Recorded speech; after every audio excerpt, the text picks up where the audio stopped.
சென்னையில் கூடைப்பந்து வீராங்கனை உயிரிழந்த சம்பவம் பெரும் பரபரப்பை ஏற்படுத்தியுள்ளது.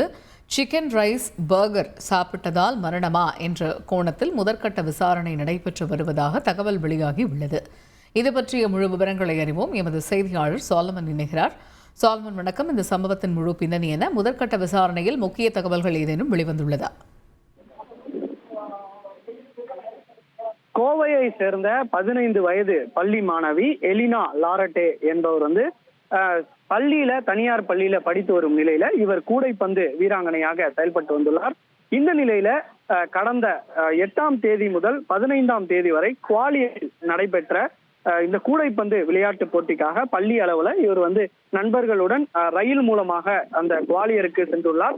அப்போது அந்த கூடைப்பந்து விளையாட்டு போட்டி முடிந்ததை அடுத்து நேற்று அவர் அந்த குவாலியர்ல இருந்து ரயில் மூலமாக வந்தபோது நண்பர்களுடன் இணைந்து அவர் ஆன்லைன் மூலமாக இந்த பர்கர், சிக்கன் ரைஸ் உள்ளிட்ட பல்வேறு உணவுகளை ஆர்டர் செய்ததாக கூறப்படுகிறது.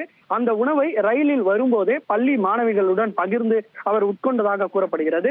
இந்த நிலையில திடீரென அவருக்கு ரயிலில் வரும்போதே வாந்தி, மயக்கம் உள்ளிட்ட பிரச்சனை ஏற்பட்டதால அவர் சென்னை வரும் வழியிலே அவர் சென்னை சென்ட்ரல் ரயில் நிலையத்துக்கு வந்தவுடன் சென்னையில் இருக்கக்கூடிய அவரது பெரியப்பா அவருக்கு தகவல் கொடுத்துள்ளனர். உடனடியாக பெரியப்பாக்கு தகவல் கொடுக்கப்பட்டு அவர் வாந்தி மயக்கம் அதிக அளவிலான இருந்ததால் உடனடியாக அருகில் இருக்கக்கூடிய பெரவல்லூர் அந்த அரசு பெரியார் நகர் அரசு மருத்துவமனையில அவர் அனுமதிக்கப்பட்டுள்ளார். அவருக்கு தீவிர சிகிச்சை அளிக்கப்பட்ட நிலையில அவரது உடல்நிலை பாதிக்கப்பட்டதால உடனடியாக அருகில் இருக்கக்கூடிய மருத்துவமனைக்கும் கொண்டு சென்றதாக கூறப்படுகிறது.